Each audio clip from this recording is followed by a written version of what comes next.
Hey, what's going on, JJ Crew? Welcome back to our top 5 Cyberpunk mods of the week. As always, please smash that like button and hit subscribe for more content, as it really helps us out with the mysterious YouTube algorithm. Plus, it lets me know if you actually like the video. Also, let me know if there's any mods you'd like to see featured in a future video. This week, we're taking a look at some very cool visual overhaul mods, as well as an awesome Jetpack mod that the mod author requested us to take a look at.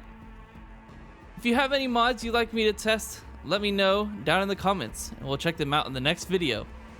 First mod we'll be looking at is V's Apartment Renovation by Damasnik, the same mod author that brought us the Change Your Favorite Cars and Motorcycles mod. This is a very cool mod that lets you fully customize the look of your apartment in Night City. First off, there are many different options for changing the overall look of your apartment in terms of colors and materials. There's a ton of different combinations of colors and flooring, but we went with the blue and purple option for our female V. You can also change the look of different objects in your apartment, such as the brain dance machine, the bath rug, and your desk chair. We went with the blue and purple brain dance to match the apartment, and what's labeled as the rich person's office chair. We even changed the look of the bed as well. It's just a nice way to change the look of your apartment to something you believe would suit the taste of your V. Installation is fairly simple as well, but it does require a manual install rather than using a mod manager, so just make sure you know which folder to move things to. You can take a look at the mod page to see just how many options are available, and browse through the pictures to see which ones you like the most. Our second mod is the E3 Visual Overhaul by Nexus. This uses the Reshade plugin to adjust the look of the game to make it look visually closer to the game during its E3 presentation. Or at least that's what I'm assuming with the name E3 Visual Overhaul. Generally speaking, it makes the game look more vibrant and less hazy or washed out. This makes the colors of the neon signs pop more and gives the environment a more clear presentation. It really helps to change the mood of the environment and gives the weathers a more filmic look. And speaking of weathers, the Geoengineering mod by ZAJ took the mod Climate Change and created an entirely new weather systems for you to add to Night City. There are seriously a ton of different options to choose from.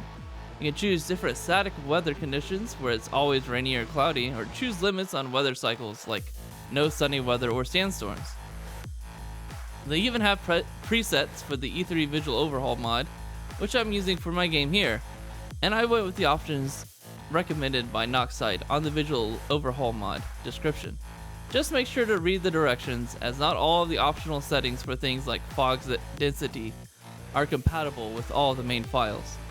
It's also recommended to use the Blade Runner Better Finer Rain mod, but as I've been playing with it for a while, I've noticed some weird occluding issues where there are gaps in the rain pattern, and ended up uninstalling it as it was a bit distracting. If you're looking for a big visual overhaul for your game, I would definitely recommend both of these mods. It reminds me of the amazing visuals from Blade Runner 2049, and I really like the new atmosphere that's been added to the game.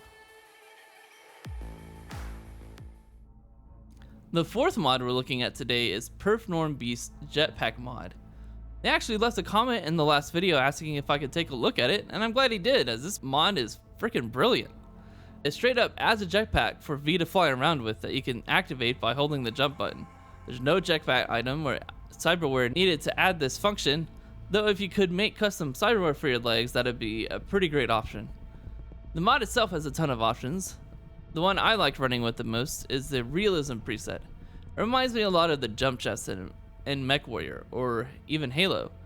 It burns through your fuel quickly, though it does refill quickly enough to let you make quick, short jumps in succession. Perfect for jumping across rooftops. There's also a well-rounded option, which makes the fuel burn a lot slower, letting you fly around for longer and prevents you from taking fall damage. There's even an NPC launcher that lets you launch random NPCs into the air, as well as a Hulk stomp that sends out a shockwave whenever you land. You can swap between them all by setting a hotkey in the CyberTweaks overlay, so I definitely recommend playing around with all the different options and just have some fun. The final mod is a quality of life mod called Hide Known Specs by DJ Kovric. It simply tweaks the vendors by hiding the crafting recipes that you already know in their inventories. This is a great mod to have, especially if you like crafting in the game and travel around to different vendors trying to collect all the different recipes. This will prevent you from wasting money on recipes you already own. Some would say this should have been how it worked in the first place, and I'd be inclined to agree. So thank you to all the mod authors for making the game how we all hoped it would be in the first place. Hopefully the developers will eventually follow suit once they get all of the other kinks ironed out with a few patches.